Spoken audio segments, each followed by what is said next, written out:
पाकिस्तान को next 1 year में 40 से 45 बिलियन डॉलर मिनिमम चाहिए और वो ज़रूरत ना अमेरिका पूरी कर सकता है ना वेस्ट पूरी कर सकता है और अरब्स भी पूरी नहीं कर सकते। ऑल्दो के सऊदी अरब वगैरह जो मदद कर भी पाते हैं तो रिज़र्व फॉरेन रिज़र्व में रखने के लिए 2-3 बिलियन डॉलर दे देते हैं।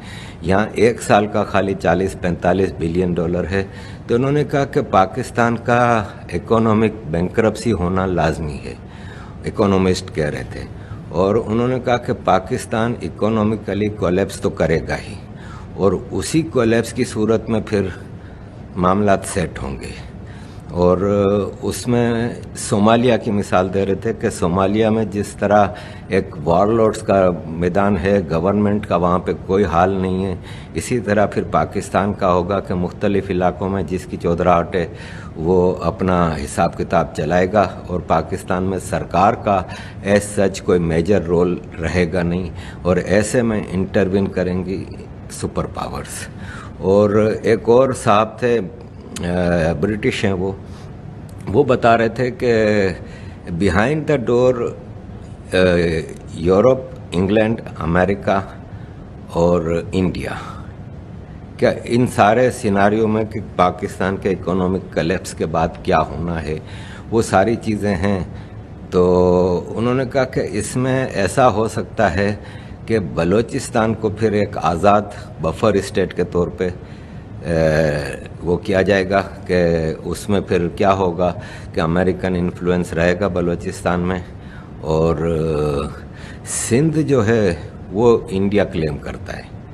और इंडिया ने ऐसी बिहाइंड द डोर जो मीटिंग्स हुई हैं यूरोप, अमेरिका और इंडिया की, क्या वोट आफ्टर कोलैप्स, पाकिस्तान के कोलैप्स करने के बाद क्या सिनारियो होंगे, तो उसमें इंडिया ने क्लेम किया है कि सिंध हिस्टोरिकली हिंद है और सिंध के बगैर हिंद का कोई हिसाब किताब नहीं है और सिंध तो आफ्टर ऑल हमारा होगा।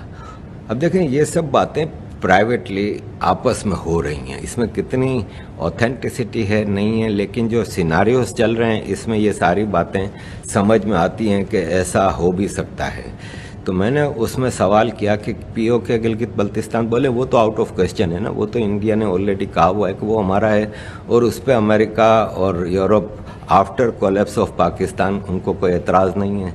अगर इंडिया अपना हिस्सा इलाका जो है कश्मीर का और गिलगित बल्तिस्तान का वो वापस हासिल कर लेता है तो उस पर दुनिया को कोई एतराज़ नहीं है, वो तो हो जाएगा, वो तो उसका तो बड़ा इशू नहीं। सिंध के मामले में वो कह रहे थे कि ये भी एक बातचीत चल रही है कि आधा सिंध हिंद को दे दिया जाए, जिसमें बावलपुर से लेकर ठट्टा और ये सारा इलाका ईस्टर्न जो इंडियन बॉर्डर के साथ सिंध का हिस्सा है, वो इंडिया भी सोच रहा है कि पूरा सिंध लेना हमारे लिए, क्योंकि जब आप वेस्टर्न सिंध की तरफ आते हैं ना तो वहाँ पे मुहाजिरों की काफ़ी बड़ी तादाद है, पख्तूनों की बड़ी तादाद है और ये फसाद का मामला चलता रहता है पठान और मुहाजिरों का।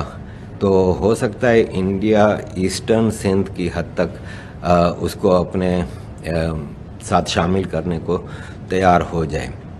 ये भी बताया गया कि मुख्तलिफ डिस्कशंस चल रही हैं। पाकिस्तान का जो हिसाब किताब है उसमें ये चीज़ें सब नज़र आ रहा है कि कुछ ना कुछ तो डेवलपमेंट होगी। अब नाजरीन कमेंट सेक्शन में वीडियो से मुतल्लिक़ राय ज़रूर शामिल कीजिए। पाक एक्सप्लोरर टीवी चैनल को सब्सक्राइब कीजिए, बेल आइकन ज़रूर प्रेस करें, वीडियो को लाइक कीजिए। शुक्रिया।